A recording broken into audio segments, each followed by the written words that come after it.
तो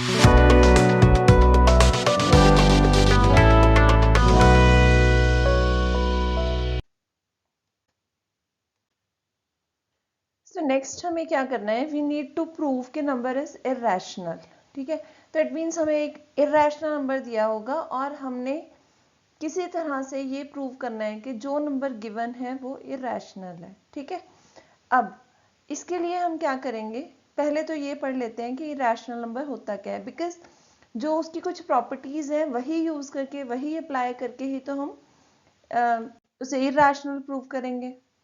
So, what is an irrational number? कहता है number is said to be irrational if it cannot be written in the form p by q. अगर तो p by q form में लिख सके तो क्या होता है नंबर रैशनल, अगर नहीं लिख सके तो इरेशनल। ठीक है ना, तो मतलब रैशनल नंबर की डेफिनेशन ये होती है कि number which can be written in the form p by q where p and q are integers and q is not equal to 0। तो ये सारा कुछ वही लिखा है कि p by q where p and q are integers and q is not equal to 0। ठीक है, तो मतलब रैशनल नंबर की डेफिनेशन देके उसने कहा है कि जो रैशनल नहीं है वो क्या है, इरेशनल है।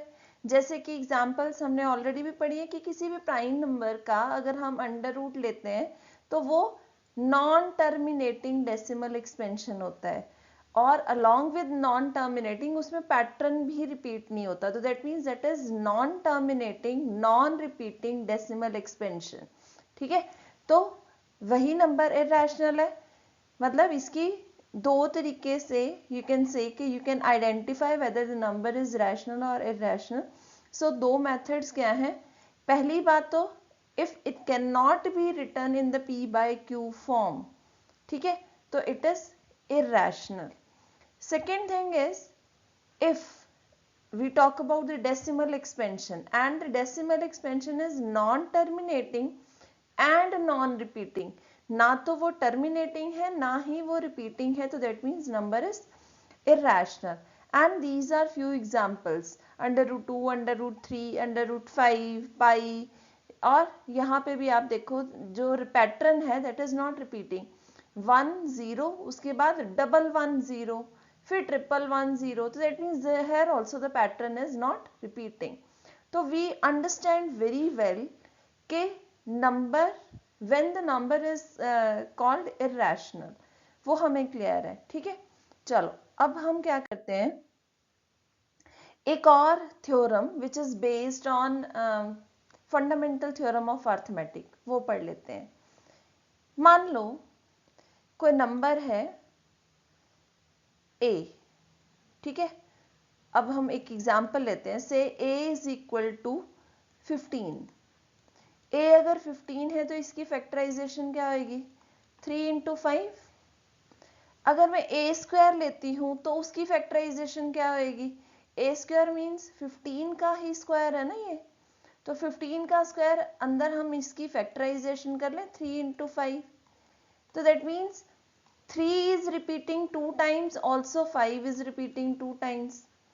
मतलब जो प्राइम फैक्टराइजेशन ए की थी, मतलब ए की प्राइम फैक्टराइजेशन में जो जो नंबर्स अपीयर हो रहे थे प्राइम नंबर्स, वही प्राइम नंबर तो यहाँ है। सिंपली क्या है कि पहले वो एक एक बार अपीयर हो रहे थे, अब दो दो बार अपीयर हो रहे हैं। अगर पावर n हो जाएगी तो n टाइम्स अपीयर होने शुरू हो जाएंगे।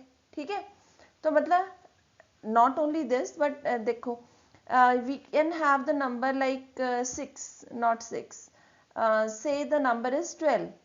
अगर नंबर 12 है तो उसकी प्राइम फैक्टराइजेशन क्या है, 2 raised to power 2 मतलब 4 into 3। तो इस केस में क्या है, 2 दो बार है, और अगर मैं 12 की स्क्वायर की बात करूं तो उसमें क्या होएगा, नंबर तो यही रहेंगे बट 2 अब 4 टाइम्स आ जाएगा, 3 अब 2 टाइम्स आ जाएगा।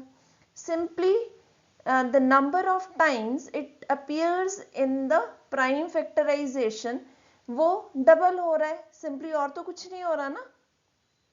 तो प्राइम फैक्टर्स जो ए स्क्वायर के हैं वही प्राइम फैक्टर्स ए के हैं, या फिर इसको हम इस तरह से कह लें कि जो प्राइम फैक्टर ए के हैं वही प्राइम फैक्टर्स ए स्क्वायर के हैं। अब वो क्या कहता है कि let p be a prime number. P क्या है? एक प्राइम नंबर। और अगर p जो है डिवाइड्स ए स्क्वायर, अगर p ए स्क्वायर को डिवाइड करता है, इसका मतलब क्या हुआ? If p divides a square, इसका मतलब है कि p is a factor of a square. ठीक बात है। Then p divides a also. अगर p ए स्क्वायर का फैक्टर है तो डेफिनेटली वो a का भी होगा। ये देखो, अगर ए स्क्वायर के फैक्टर्स में 3 और 5 थे तो ए के फैक्टर्स में भी तो 3 और 5 ही है ना। ठीक है, तो दैट मीन्स अगर कोई प्राइम नंबर ए स्क्वायर का फैक्टर है तो वो ए का भी फैक्टर होगा। ठीक है, where a is a positive integer. किसी भी पॉजिटिव इंटीजर की बात करें, अगर कोई प्राइम नंबर किसी नंबर के स्क्वायर का फैक्टर है तो उसका भी फैक्टर होगा ही होगा, मींस उस नंबर का भी फैक्टर होगा। कि 2 जो है that is the factor of 12 square, मतलब 144 का फैक्टर है, तो ये 12 का भी फैक्टर होगा। ओके, तो यही है इस थ्योरम में। अब इसी थ्योरम को यूज करके हम क्या लिखेंगे? वी विल प्रूव के the given number is irrational. ठीक है, so now we are going to prove कि कोई भी गिवन नंबर जो सच में इरैशनल है उसको हमने इरैशनल प्रूव करना है। अब हमें पता है कि √2 इज इरैशनल, यू नो ना, √2 इज इरैशनल।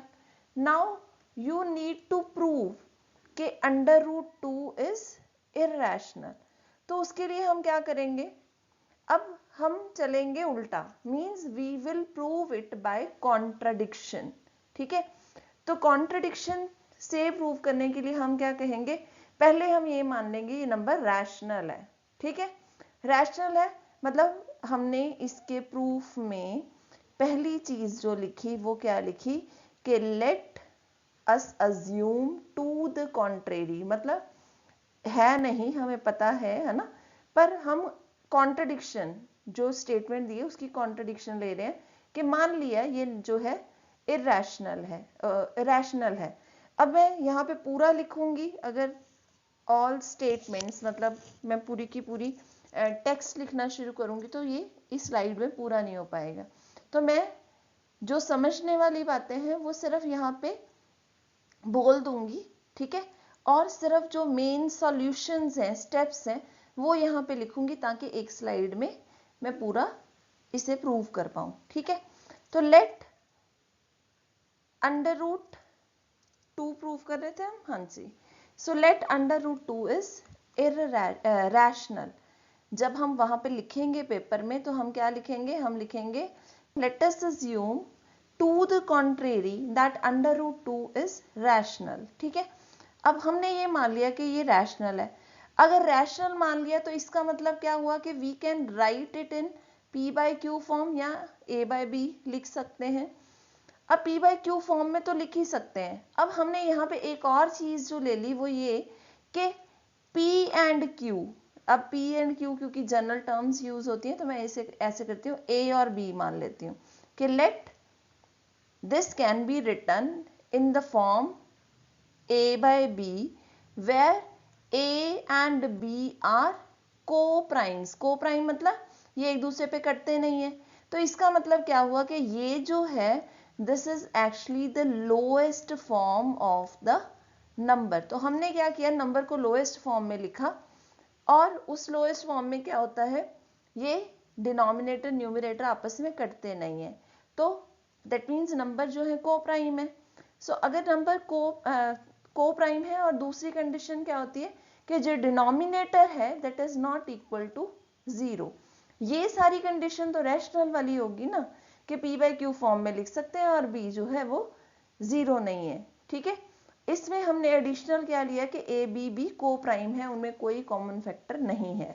ठीक है, अब किसी भी रैशनल नंबर को हम लोएस्ट फॉर्म में तो लिख ही सकते हैं ना, तो हमने ये कह दिया कि इसकी जो भी रैशनल रिप्रेजेंटेशन है उसकी लोएस्ट फॉर्म में हमने नंबर को लिखा है, जहां पे ये दोनों नंबर्स a और b आर को प्राइम।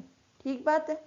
अब अगर ये को प्राइम है, चलो पहले तो हम लिख लेते हैं इसे कि √2 is equal to a by b। Now because √2 है तो स्क्वायरिंग कर लें। So what we are doing, we are squaring both sides. So squaring both sides हमें क्या मिलेगा कि a square is equal to 2 times b square. So what does it means? From the theorem we can say कि a square के factors क्या हैं, 2 और b square. So that means one of the factors of a square is 2.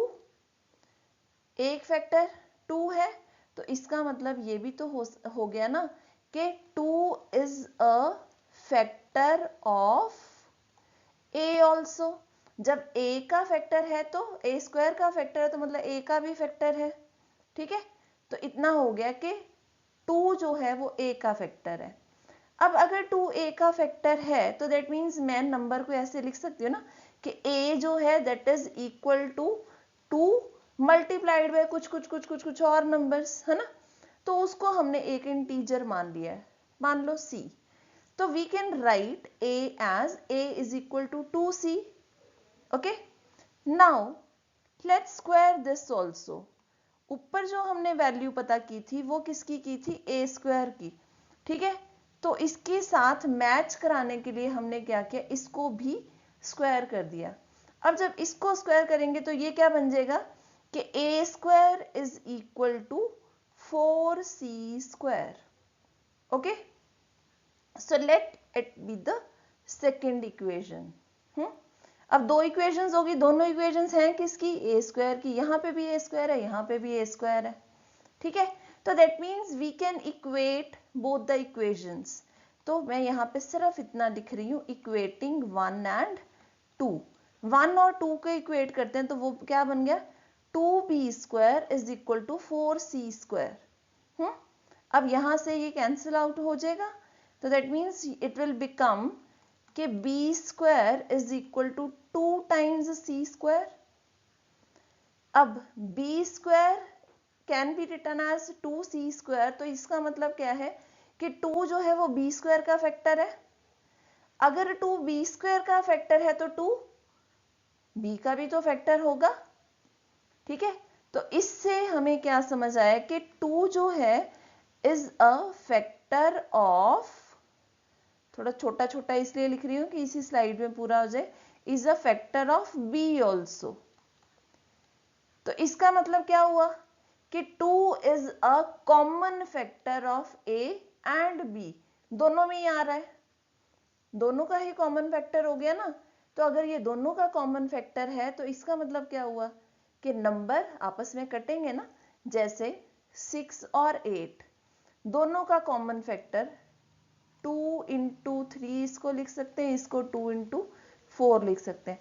तो 2 इन दोनों का common factor है तो वो कटेगा, तो that means numbers are not coprime ना।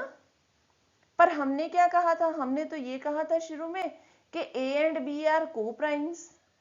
तो a एंड b आर को प्राइम्स हमने अज्यूम किया था, बट ये जो प्रूव कह रहा है वो क्या कह रहा है कि a और b जो है वो have some common factor which is 2। तो इसका मतलब क्या है, 2 is a common factor of a and b. So that means the contradiction occurred. कॉन्ट्राडिक्शन आ गई ना। तो क्योंकि ये कॉन्ट्राडिक्शन है तो इसका मतलब क्या हुआ कि जो हमने अज्यूम किया था दैट वाज नॉट करेक्ट। ठीक है, so because the contradiction occurred that means √2 is irrational. ठीक है, तो हम एंड पे क्या लिख देंगे कि our assumption was wrong, और हमने क्या assume किया था कि रैशनल है नंबर। तो that means assumption wrong थी, तो जो contradiction means the number is irrational. Okay, so now the number is irrational. This is how you will prove. ठीक है, अब इसमें मैंने सिर्फ और सिर्फ जो मैथमेटिकल स्टेप्स हैं वो लिखे हैं जो थ्योरी है कि like let us assume to the contrary that under root 2 is rational, है ना, और where a and b are co-primes and what does it means that they have no common factor, और एंड पे जहां पे हमने ये लिखना था कि because it is factor of b square that means it is factor of b also, so 2 is a common factor of a and b। तो ये सारा का सारा लिख के जो है वो आपको पीडीएफ फॉर्म में मिलेगा और वहां से भी एक बार मैं आपको एक्सप्लेन करूंगी, ठीक है। So hope you got it कि लाइक पहले क्या करना है, पहले हमने नंबर को रैशनल अज्यूम कर लेना है। अज्यूम किया तो कह दिया कि मान लो हम उसको लिख सकते हैं ए बाय बी फॉर्म में, जहां के ए और बी आर को प्राइम्स। फिर इसको स्क्वायरिंग किया तो a square is equal to 2b square आ गया। तो इसका मतलब क्या है कि ए स्क्वायर के फैक्टर में 2 आता है, ए स्क्वायर के फैक्टर में 2 आता है तो दैट मीन्स ए के उसमें भी 2 आएगा ही आएगा, ए के फैक्टर्स में भी 2 आएगा। तो that means you can write a is equal to 2c, ठीक है। तो फिर इसकी स्क्वायरिंग करी, दोनों अब इक्वेशंस जो हैं ए 1 और 2 इक्वेशन नंबर दोनों में ए स्क्वायर आ गया। तो that means we can equate the left hand side of right hand side of both the equations. वो इक्वेट किया तो इसका मतलब क्या आया कि बी स्क्वायर का भी एक फैक्टर है 2, बी का भी फैक्टर है 2, तो इसका मतलब क्या आ गया 2 जो है कॉमन फैक्टर है ए और बी का। अगर 2 दोनों का कॉमन फैक्टर है तो हमने तो ये अज्यूम नहीं किया था, हमने तो कहा था ये कोई कॉमन फैक्टर है नहीं, तो इसका मतलब our assumption or supposition that was wrong, so that's why under root 2 is irrational, ठीक है। So this is how you will prove this. Now the properties of rational, irrational and rational numbers. कहता है अगर सम और difference हम लें किसी भी रैशनल और इररेशनल नंबर का, मतलब एक नंबर है रैशनल और दूसरा है इररेशनल, इनका यहाँ पे मैंने क्या लिया सम, या अगर हम डिफरेंस भी ले लें, मान लो अंडर रूट 3 माइनस 5, तो जो आंसर है जो रिजल्ट है दैट इज ऑलवेज इररेशनल। मतलब ये नंबर भी इररेशनल है और ये नंबर भी इररेशनल है, मींस द सम और डिफरेंस ऑफ अ रैशनल, एक रैशनल एक irrational, so sum and difference of a rational and irrational number is always irrational, ठीक है। Second thing is the product and quotient of a non-zero rational and irrational number। कोई non-zero, definitely rational number में तो zero भी आता है ना, पर we are not considering that zero, ठीक है। तो अब किसका प्रोडक्ट और क्वोशिएंट की बात, कि अगर हम एक non-zero rational और irrational नंबर लेते हैं लाइक 2 बाय अंडर रूट 3 और अंडर रूट 3 बाय 5, ठीक है, या ये तो अभी हमने क्या लिया डिवाइड किया, तो that means we are talking about quotient, या फिर अंडर रूट 3 को मैं 2 से मल्टीप्लाई करूं या 3 को 5 से मल्टीप्लाई करूं, एक नंबर रैशनल है दूसरा इररेशनल है, तो इन सब केसेस में जो रिजल्ट आएगा that is an irrational number, okay. Now the next thing is एक question और extra कि if one of the number is irrational and other is also irrational, what would be the result। अभी तक पिछली slide में हमने क्या किया था, एक नंबर को रैशनल और दूसरे को इररेशनल लिया था, ठीक है, एक को रैशनल और दूसरे को इररेशनल लिया था। अब मैं क्या कह रही हूं कि अगर बाय चांस दोनों ही इररेशनल हैं तो रिजल्ट क्या होगा। इस केस में देखा जाए तो this is under root 15 which is irrational, पर अगर मैं अंडर रूट 3 को ही अंडर रूट 3 से ही मल्टीप्लाई कर दूं तो क्या बनेगा 3 विच इज रैशनल, ठीक है। तो product of two irrational numbers, अगर दोनों ही नंबर इररेशनल हैं तो प्रोडक्ट कुड बी इररेशनल और इट कुड बी रैशनल, ठीक है। पर अगर एक नंबर रैशनल है और दूसरा इर्रेशनल है, तो इस केस में always it is irrational. Okay, तो ये कुछ केसेस जो हैं वो आपको पता होने चाहिए कि सम डिफरेंस करेंगे या रैशनल और इर्रेशनल का प्रोडक्ट और डिवीजन करेंगे, तो उस केस में जो रिजल्ट आएगा that will always be irrational. ठीक है, अब दूसरी टाइप ऑफ प्रॉब्लम्स जो आपको एक्सरसाइज में मिलेंगी, ठीक है, वो क्या है कि अब हमें सिर्फ √2 √3 नहीं दिया होगा, अब हमें क्या दिया होगा, कोई सम डिफरेंस या प्रोडक्ट फॉर्म में नंबर्स दिए होंगे, जैसे कि नाउ से वी नीड टू प्रूव के 2 प्लस √3 ये एक नंबर है and we need to prove that it is irrational.